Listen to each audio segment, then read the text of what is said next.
Bagi masyarakat Kalimantan, ikan gabus atau sering disebut dengan haruan adalah salah satu ikan yang mudah ditemukan pada sebagian besar wilayah Kalimantan. Karena banyaknya populasi ikan ini, maka tak jarang masyarakat membuat ikan ini menjadi olahan ikan asin. Ikan asin gabus cukup digemari oleh masyarakat Indonesia.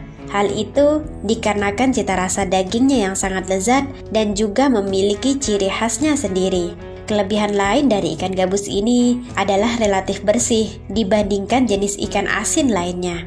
Karena sebelum diasinkan, ikan gabus ini akan dibelah dan dibersihkan sisik, insang, hingga isi perutnya. Karena sedikit berbeda dalam pembuatannya, tidak mengherankan jika harga ikan gabus sedikit lebih mahal. Lalu, bagaimana proses pembuatan ikan asin gabus? Untuk langkah pertama, yaitu menyiapkan bahan baku. Bahan baku berupa ikan segar, karena ikan yang masih segar sangat menentukan mutu produk yang akan dihasilkan.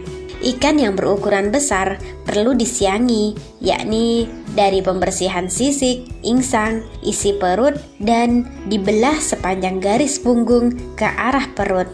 Tetapi tidak sampai terbelah dua. Bagian yang masih tebal disayat miring bagian sampingnya. Lalu yang kedua adalah garam. Ikan yang mengalami proses penggaraman menjadi awet karena garam dapat menghambat atau membunuh bakteri penyebab pembusukan pada ikan.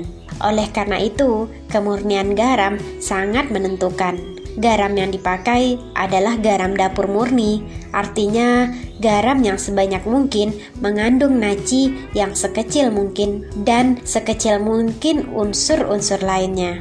Lalu, apakah garam memiliki tanggal kadaluarsa?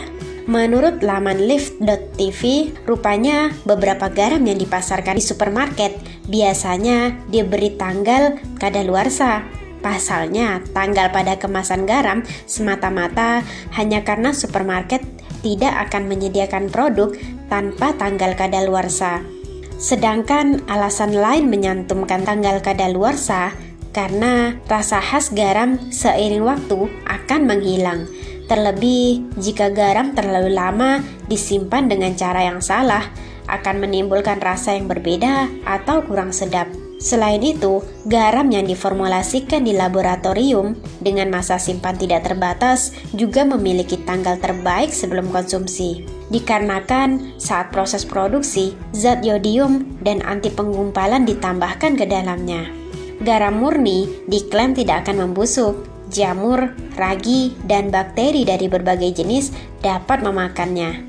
Enzim alami mulai memecah makanan menjadi kompos seiring waktu, namun tidak satu pun dari hal tersebut berlaku pada garam. Faktanya, garam mengganggu dan mencegah aktivitas mikroba. Itulah sebabnya garam banyak digunakan sebagai pengawet.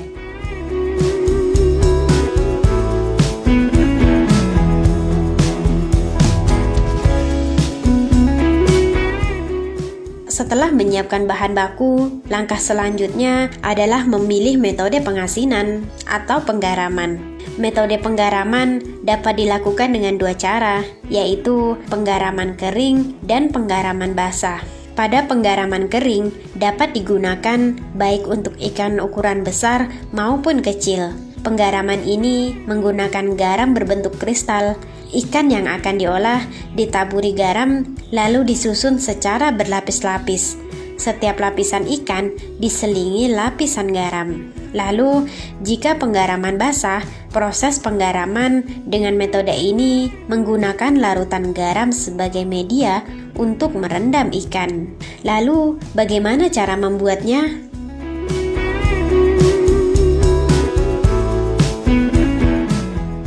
Untuk proses penggaraman kering, setelah ikan-ikan tadi dibersihkan, sediakan sejumlah garam kristal sesuai berat ikan. Untuk ikan berukuran besar, jumlah garam yang harus disediakan berkisar antara 20 hingga 30% dari berat ikan. Untuk ikan yang berukuran sedang, penggunaan garam sekitar 15 hingga 20%. Lalu, taburkan garam ke dalam wadah atau bak setebal 1 hingga 5 cm.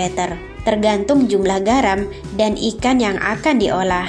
Lapisan garam ini berfungsi sebagai alas pada saat proses penggaraman. Susunlah ikan di atas lapisan garam tersebut dengan cara bagian perut ikan menghadap ke dasar bak. Selanjutnya, taburkan kembali garam pada lapisan ikan tersebut.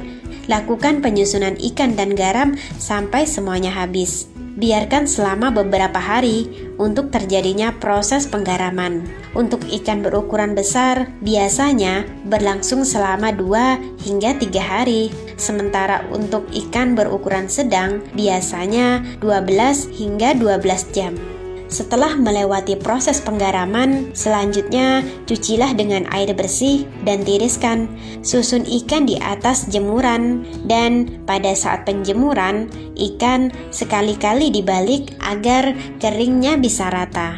Selanjutnya, membuat ikan dengan cara penggaraman basah. Setelah ikan dibersihkan, siapkan larutan garam jenuh dengan konsentrasi larutan 30 hingga 50%. Ikan yang telah disiangi disusun ke dalam wadah atau bak kedap air, kemudian tambahkan larutan garam secukupnya hingga seluruh ikan tenggelam dan beri pemberat agar tidak terapung. Untuk lama perendamannya sekitar 1 hingga 2 hari, tergantung dari ukuran atau tebal ikan dan derajat keasinan yang diinginkan. Setelah penggaraman, bongkar ikan dan cuci dengan air bersih. Susun ikan di atas tempat pengeringan untuk melakukan proses penjemuran. Penjemuran dilakukan secara berlapis-lapis hingga lapisan teratas adalah susunan dengan lapisan lebih banyak atau lebih tebal. Tutuplah tumpukan ikan dan garam tersebut dengan keranjang atau anyaman bambu dan beri pemberat di atasnya.